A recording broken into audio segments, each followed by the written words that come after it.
That was a high-altitude nuclear explosion made possible using the Create Big Cannons Warium Projectiles mod. This mod adds all of the Warium Ordinance that we had in form of shells which can be fired from the cannons in the Create Big Cannons mod. Also, I'm going to showcase Create Radars mod, so 2 mod showcases in a single video along with some footage like this.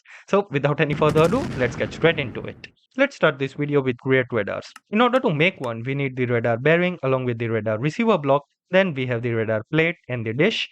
Auto yaw and the auto pitch controller, we'll take a look at that later on, and same goes for the fuse, the guided fuse. Also, we need a monitor to display the output. Now, in order to make one, we need a source of rotational power, and on top of that, the radar bearing and a radar receiver block. This is the simplest radar you can make, and this will have a range of 20 blocks because the receiver has by default a range of 20 blocks. If you want to display it, you can place a monitor in a 1x1 format, then you can go 2x2. We can scale it up to 3x3, 4x4, 5x5. I don't know how big this can get, but yeah, 5x5 is what I'm going to use. Using the display link on the monitor first and then placing it on the radar bearing, we'll link these two, and now we can see 20 blocks around us. Basically, here you can see the cannon which has been placed, and the camel, it's going to appear in the green color.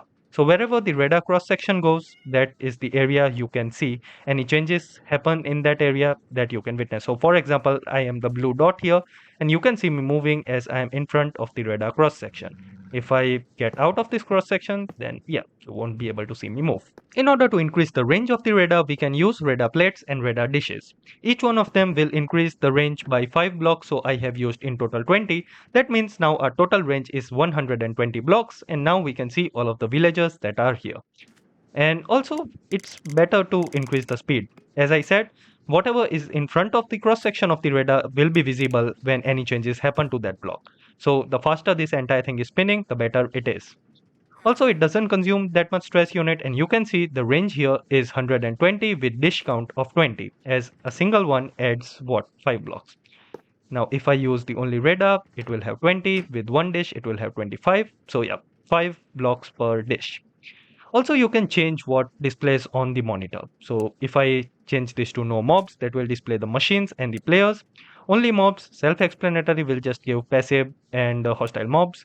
Next up, players only. This is a single player world, so there I am. And finally, if I make some Valkyrian Sky machines, there is an option to show the Valkyrian Skies machines here. So 3 of them will be visible like this, and now these can be targeted. This brings us to the auto pitch and the auto yaw controller. Now these can be placed on a cannon in the following format, and make sure to supply both of these with power. And then we can connect this to the monitor. So here I am going to use a heavy autocannon which was recently added in the Create Big Cannons advanced technology. And for the ammo, I'm going with high explosive ammunition with tracer round on every other round. And flicking the lever will make sure the heavy cannon is made. And now using display links, we can connect the auto pitch controller and the auto yaw controller. You will see that the green light on the display links will blink like this, which means this has been connected. Now right clicking the monitor will set a target, and yeah, the cannon will target it. So the auto controller, the auto pitch and the auto yaw controller, they are pretty useful, and these work on cannons as well. Not only on auto cannons, but yeah, you can use them on cannons as well. They will keep on firing until the target is destroyed. This brings me to the Warium shells which have been added by the Create Big Cannons Warium Projectiles mod.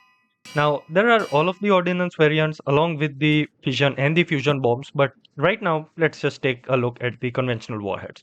So first up is the Ordinance Shell, and I'm going to use an impact fuse on these ones for now.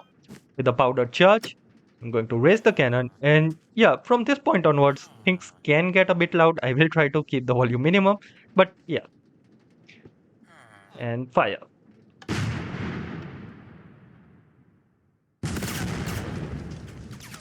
Now, isn't that just beautiful?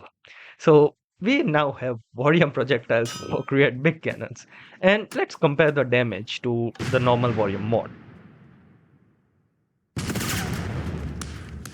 So, here's the crater made using a shell from the Warium projectiles, and now let's make a conventional bomb using the Ordnance warhead.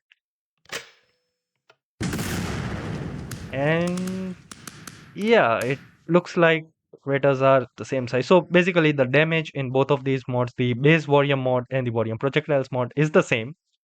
So we can safely move ahead and try to increase the heat a little bit.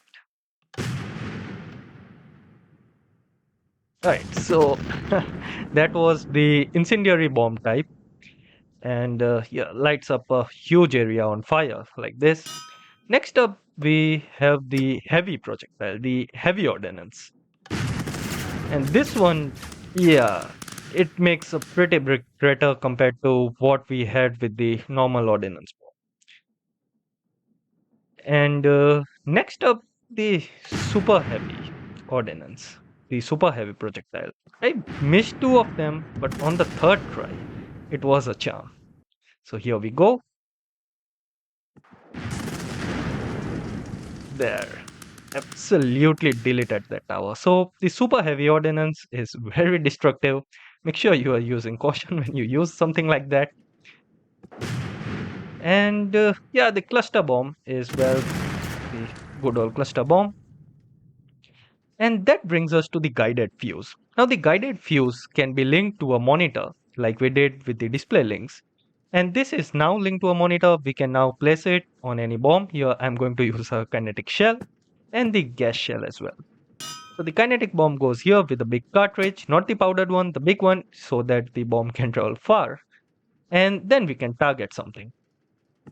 Right, so there goes the shell, and now we target this particular villager. The shell should return to, yeah. And this was weird, as the bomb just bounced back. But second time's the charm. Now we target something again, and it should come back. There we go. So that is how you use the guided fuse. And the same works for the gas shell. And you can also use this with the powdered charge, by the way, not only with the cartridge. With the powdered charge, the shell doesn't travel that far. So that's that. Also, you can pre-program this, by the way. So I can set a target beforehand and then fire the shell. And that will work. So yeah, not only you can basically select before, but after. However, it does help if your cannon is facing in the general direction. So here you can see the first time the super heavy shell didn't target it, it went on its ballistic path, but the second time it did target it because the cannon was in that general direction. This brings us to the fission shell, which is the nuclear bomb, and we are going to target this machine right here with the guided fuse. This is a Vulcanian Sky 2 machine, and there we go.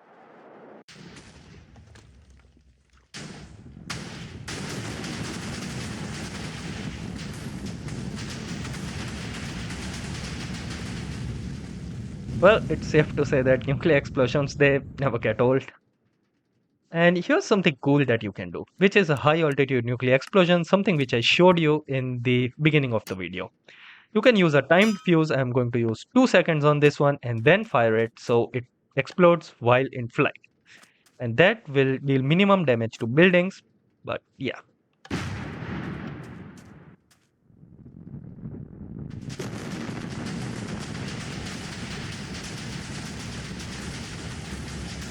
Isn't that the most epic thing you can do? I'm in love with it. I haven't really seen a mod which allows us to do this, the high altitude nuclear explosions. Even Nuclear Tech mod, I think, doesn't have this feature. But yeah, this is pretty cool. And finally, we have the fusion bomb, the thermonuclear bomb. I think its range is 300 blocks, so I might not catch it, but we will see the aftermath of it.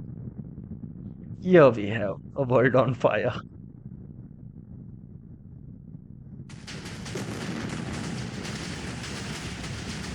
So yeah, these were all of the ordinances offered by this mod. It is pretty underrated right now, so make sure you download it and show the developers some support. Now, if you guys enjoyed this video, you found it helpful, don't forget smashing that like button and also subscribe to the channel if you want to see more content like this. I upload every week, so I'll see you guys in the next one. Till then, peace out and stay safe.